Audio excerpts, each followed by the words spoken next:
What is up, my peepholes? This is your guy Cly, and it's time for a little DIY. And today's project is a little bit of a do-over. And by that, I mean I've become a little bit dissatisfied with the shredded money dice I made a little while ago. I made these dice as well as a few other sets using molds like this, which were created using retail dice as the masters. And while that can work, I'm not the biggest fan, especially since I'm going to be polishing these dice and the masters that I used were already tumbled beforehand. That means that I lose a whole heck of a lot of material. However, in the time since this video went live, I have done a lot to improve the quality of dice I make. Not only did I design my own custom master dice and teach you how to do the same thing, but I've also spent a lot of time practicing my polishing and getting my technique refined. In fact, prior to deciding to make this video, I went ahead and made another set of shredded money dice. And I have to say, I much prefer how these turned out. Also, I'm quite partial to the light green that I used on the numbers, though I think that might be due to the fact that I originally conceived this set using green numbers, as you can see here, and the green I used at the time didn't quite work out. However, I've been posting these dice on my channel's community page for a while as I've been making them, and one common comment I was getting was that people were missing the gold numbers. So I've decided to make a third set, which will be my second one using these numbers, as well as my second one using this paint, and I'm gonna show you how it's done. The most important part of this project is the shredded money, and I'm gonna go ahead and say now that this money was shredded and then resold by the US government. This is the fate that befalls all bills that are too worn out to go back into circulation. I'm also going to be using Alumilite Amazing Clear Cast Resin, not a sponsor, as well as a couple of small mixing cups, a stir stick, a set of tweezers, in this case reverse action tweezers, as well as a set of dice molds. And yes, these molds are made from the masters I designed in a previous video, which I then modified for making cat molds. There will be a video on that in the not too distant future. If you're wondering why they're so lumpy, that's because I used silicone caulk as a brush on silicone to make my molds. To keep things simple, I'm only going to be making the D6 during this video. Don't worry, I have already made the rest of the set off camera, and I'll be showing those to you at the end. And since I'm only making one die, I don't need to mix up an entire batch of resin, though I will be mixing up more than I need because some inevitably stays behind in the cup every time I pour. In this case, I'm going to be using 10 milliliters of resin, and because you probably don't want to see me mixing these up for 2 minutes, I'll be right back. Now that I've got my resin mixed up, the next step is to put a little bit of my shredded money into my second mixing cup and then saturate it with resin. In the previous version of this video, I mixed everything in the same cup, which I have since learned is not the best way to go about things. Next, I'm going to coat my mold in just a little bit of resin so that I can keep the shredded money from pressing directly against the walls of the mold. Once the mold's nice and coated with resin, the time has come to break out the tweezers and start packing the mold with money. The last thing we need to do is add a little bit of extra resin so that we can avoid an air pocket at the top of the mold, and then cap it. I also like to add a little bit of resin to the cap itself just in case. Also, the excess resin that gets squeezed out of the mold while capping can easily be used to fill the reservoir. Now to pop this into the pressure pot for the next 24 hours.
And that's all there is to it. So as you can see, I actually ended up with enough leftover resin and saturated money to make 2 meeples while I was making that D6. And to be perfectly honest, I've made quite a few more during my time making this set.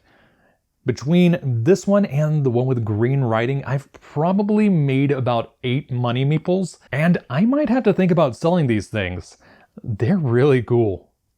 But back on the topic of dice, I don't know if you can see it on camera, but on each and every one of these, I do have some spots where the money was sticking out a little bit further than I would have liked on the surface of the die. But fortunately, the rag paper that the money is made out of did an amazing job absorbing the resin, and it ended up sanding perfectly, which makes sense because this is basically the same process that's used to make micarta, just a little bit more chaotic. Now, after making this set, I finally understand why everyone was so in love with the gold numbers on my original dice, and originally I couldn't see that because that's just such a narrow number and it holds so little paint thanks to how I had to process it that it ends up just kind of disappearing in my opinion. That's why I liked these so much. Fortunately, I designed my mold masters to have pretty dang chunky numerals, so they hold on to a heck of a lot more paint. Also, one more reason I decided to make yet another set of these dice, if you can see it here, is that I didn't do the best job polishing my green numeral dice, which I blame on the fact that I decided to try something different. Instead of sanding with 1000, 2000, and 3000 grit paper, I decided to start the process at 600 grit because a lot of the dice makers I talked to use that. And while that did cut quite quickly, it required a heck of a lot of work to remove all of the scratches from the 600 grit paper, and the end result was nowhere near as clear as the dice that were sanded starting at 1000 grit. Even more surprising is the fact that I didn't just start at 600 grit, I actually took it all the way up to 10,000 grit on my sanding discs. And yet, I still didn't get as nice of a finish. And for those of you wondering at home, yes, I did try taking some of the dice that I started at 1000 grit all the way up to 10,000 grit, and there was no appreciable difference. It seems like I'm going to be safe if I just stick to the 1, 2, and 3000 grit sanding discs. Let's just take these 2d6 and try to compare the shine.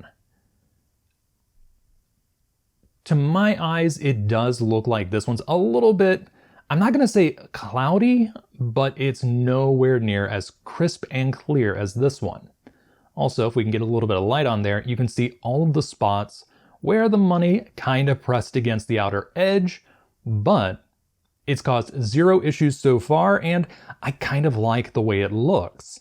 And that pretty much covers it. Now, because these dice are made from something as valuable as money, I thought the perfect place to put them would be this little treasure chest right here. I found this at the dollar store of all places, and it just so happens to be big enough to hold exactly 2 dice sets. Actually, maybe I'm wrong about that. I tested this with 2 dice sets, but let's see if it can hold 2 dice sets into money meeples. Yeah, looks like we're all set. Also, you're probably going to end up seeing this little treasure chest again in a future Dollar Tree DIY video. Let me know if you want to see that down in the comments below. And on that note, this is your guy, Cly, signing off.